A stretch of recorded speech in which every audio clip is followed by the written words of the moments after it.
আসসালামু আলাইকুম রহমতুল্লাহি ওয়া বারাকাতুহু। আলহামদুলিল্লাহ, প্রিয় দর্শক, আজকে আমরা সূরা নাসর শিখব, অর্থাৎ ইযা জা সূরাটা আমরা শিখব ইনশাআল্লাহ। তো সূরাটি শুরু করার আগে আপনাকে বলে দিচ্ছি আমাদের পড়ার নিয়মটা হচ্ছে, আমি যখন প্রথমবার বলবো আপনি খুবই মনোযোগ সহকারে শুনবেন, এবং দ্বিতীয়বার তৃতীয়বার যখন বলবো তখন খুব মনোযোগ সহকারে শুনবেন অথবা আমার সাথে সাথে বলবেন। এই অপশনটাও আপনার জন্য আছে ইনশাআল্লাহ। যদি আপনি আরবিটা না পারেন তাহলে এই যে নিচে বাংলা উচ্চারণ দেওয়া আছে, বাংলা উচ্চারণ দেখে দেখে পড়বেন। আমরা আরবি বাংলা পড়ার পরে তারপরে ইনশাআল্লাহ অর্থটা একবার পড়ে নেব ইনশাআল্লাহ। আল্লাহ পাক আমাদের তৌফিক দান করেন পরিপূর্ণ সহিভাবে শিক্ষা করার, আমিন। চলুন কথা না বাড়িয়ে আমরা ইনশাআল্লাহ শুরু করে দিই। আউযু বিল্লাহি মিনাশ শাইতানির রাজীম।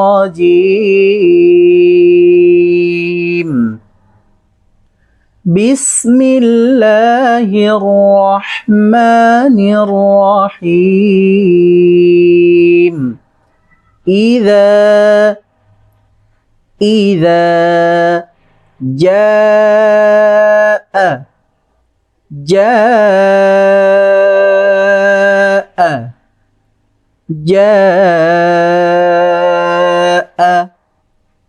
إذا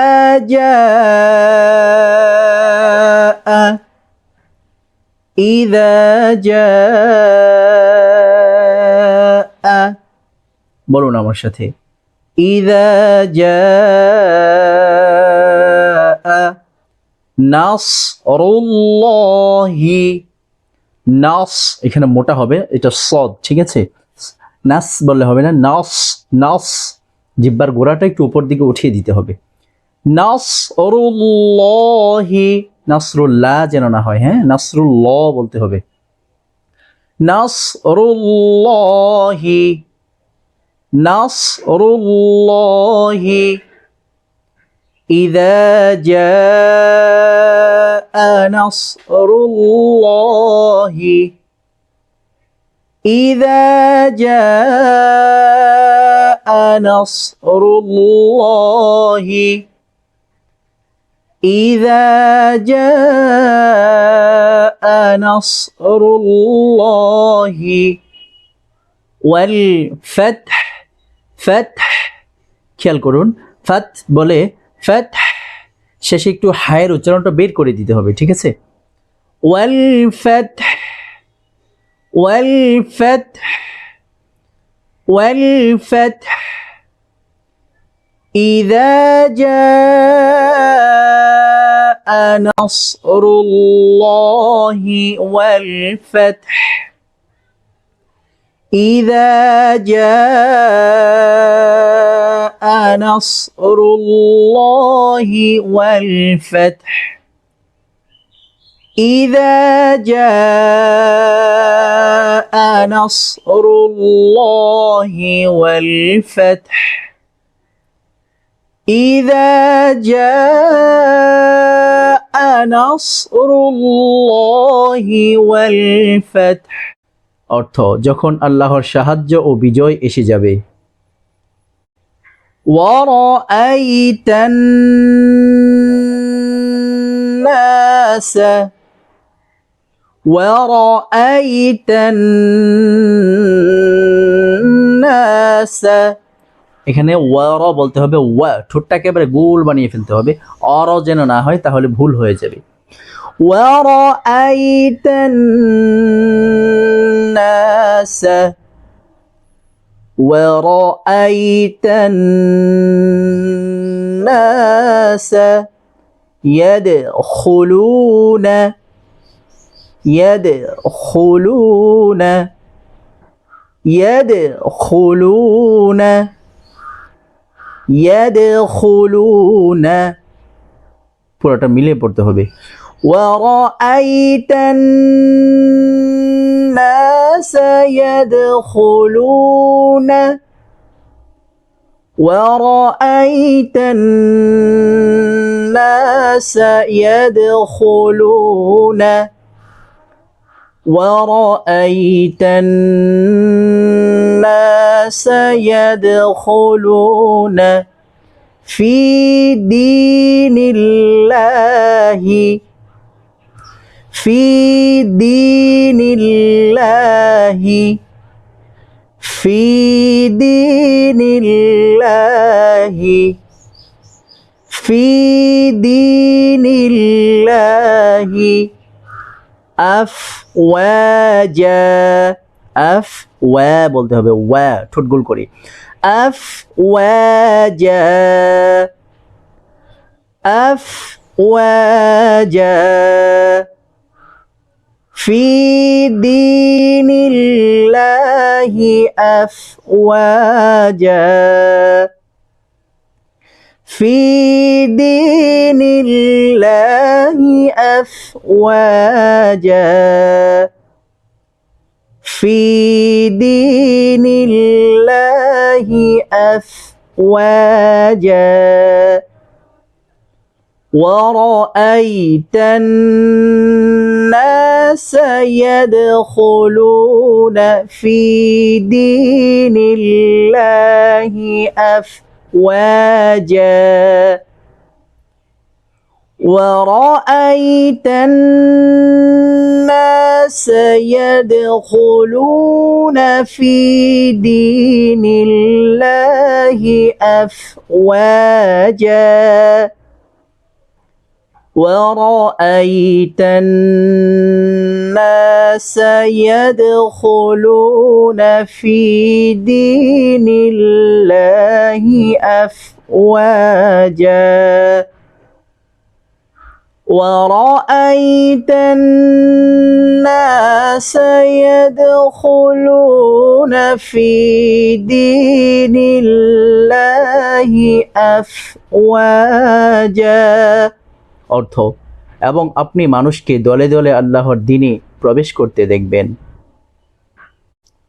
ফাসাব্বিহ ফাসাব্বিহ ফাসাব্বিহ বিহামদি বিহামদি বিহামদি ফাসাব্বিহ বিহামদি فسبح بحمد ربك ربك ربك فسبح بحمد ربك فسبح بحمد ربك فسبح بحمد ربك واستغفره ফির এখানে ওয়াকফা আছে হ্যাঁ واستغفره শেষে হাটা হালকা উচ্চারণ হবে واستغفره واستغفره فسبح بحمد ربك واستغفره فسبح بحمد ربك واستغفره فسبح بحمد ربك واستغفره ইন্নাহু এখানে একটা টান আছে হ্যাঁ ইন্নাহু একালিপ টান হবে এখানে উল্টা পেশ হইতো আর কি ইন্নাহু কানা তাওয়াবা ইন্নাহু কানা তাওয়াবা إنه كان توابا إنه كان توابا পুরোটা আয়াত একসাথে فسبح بحمد ربك واستغفره إنه كان توابا فسبح بحمد ربك واستغفره ইন্নাহু কানা তাওয়াবা فسبح بحمد ربك واستغفره إنه كان توابا। অর্থ, তখন আপনি আপনার প্রতিপালকের প্রশংসা সহ পবিত্রতা ঘোষণা করুন এবং তার কাছে ক্ষমা প্রার্থনা করুন, নিশ্চয়ই তিনি তওবা কবুলকারী। প্রিয় দর্শক, আমরা সূরা নাসরটা অর্থাৎ ইদা যা সূরাটা মোটামুটি মুখস্থ করে ফেলেছি। এখন আমরা দেখব আমাদের মুখস্থ হয়েছে কিনা। আমাদের সামনে এই পৃষ্ঠাটাই থাকবে, আমরা এখান থেকে পড়া শুরু করব একেবারে শেষ পর্যন্ত। এর মধ্যে আমাদের এই সামনে এই পৃষ্ঠাটাই থাকবে ইনশাআল্লাহ। চলুন আমি এবং আপনি দুজনে একসাথে তালে তাল মিলিয়ে পড়ি ইনশাআল্লাহ। ইযা জাআ নাসরুল্লাহি ওয়াল ফাতহ ورأيت الناس يدخلون في دين الله أفواجا فسبح بحمد ربك واستغفره ইন্নাহু কানা তাওয়াবা। আলহামদুলিল্লাহ। প্রিয় দর্শক, আমরা মুখস্থ পড়লাম, আশা করি আপনার এর মধ্যে মুখস্থ হয়ে যাওয়ার কথা, মুখস্থ হয়ে গিয়েছে। যদি আপনার মুখস্থ না হয়ে থাকে তাহলে ভিডিওটা কয়েকবার দেখবেন, ট্রাই করবেন ইনশাআল্লাহ, বারবার পড়তে থাকবেন। আল্লাহ পাকের কালাম আসলে খুব সহজেই মুখস্থ হয়ে যায়, আবার মানুষ খুব সহজেই ভুলে যায়। কারণ নবীজি সাল্লাল্লাহু আলাইহি ওয়াসাল্লাম এক হাদিসের মধ্যে বলেন, কোরআনুল কারীমের যে অংশ তোমরা হিফজ করেছো অর্থাৎ মুখস্থ করেছো, সেই অংশটি তোমরা অবশ্যই বারবার তিলাওয়াত করতে থাকবে। কেননা কোরআনুল কারীম হচ্ছে এমন জিনিস, কোরআনুল কারীমের হিফজ করার অংশগুলো হচ্ছে এমন যে নবীজি সাল্লাল্লাহু আলাইহি ওয়াসাল্লাম বলেন যে ওট যখন ছুটে যায়, বাধা না থাকে, তখন সেই ওটটি যেমন চলতে চলতে অনেক দূরে চলে যায়, হারিয়ে যাওয়ার সম্ভাবনা থাকে, তাকে দেখে না রাখলে কোরআনুল কারীমের আয়াতগুলোও তদ্রূপ। আপনি যদি তেলাওয়াত না করেন তাহলে এই যে ওট যেভাবে ওটের থেকেও দ্রুত গতিতে এগুলো হারিয়ে যায়। এজন্য প্রিয় দর্শক, বারবার ইনশাআল্লাহ কোরআনুল কারীমের আয়াতগুলো আমরা তিলাওয়াত করব, নামাজের মধ্যে তিলাওয়াত করব। আল্লাহ রাব্বুল আলামিন আমাদেরকে সহি শুদ্ধভাবে তিলাওয়াত শেখার তৌফিক দান করেন। আমি যেন আপনাদেরকে এই খেদমতটি আঞ্জাম দিয়ে যেতে পারি, এর জন্য দোয়া করবেন। আল্লাহ যেন আমাকে সুস্থ রাখেন, আর আপনি যেন প্রতিনিয়ত শিখতে পারেন, আমার কাছ থেকে ভালো ভিডিও পেতে পারেন, এই চেষ্টাটা করব।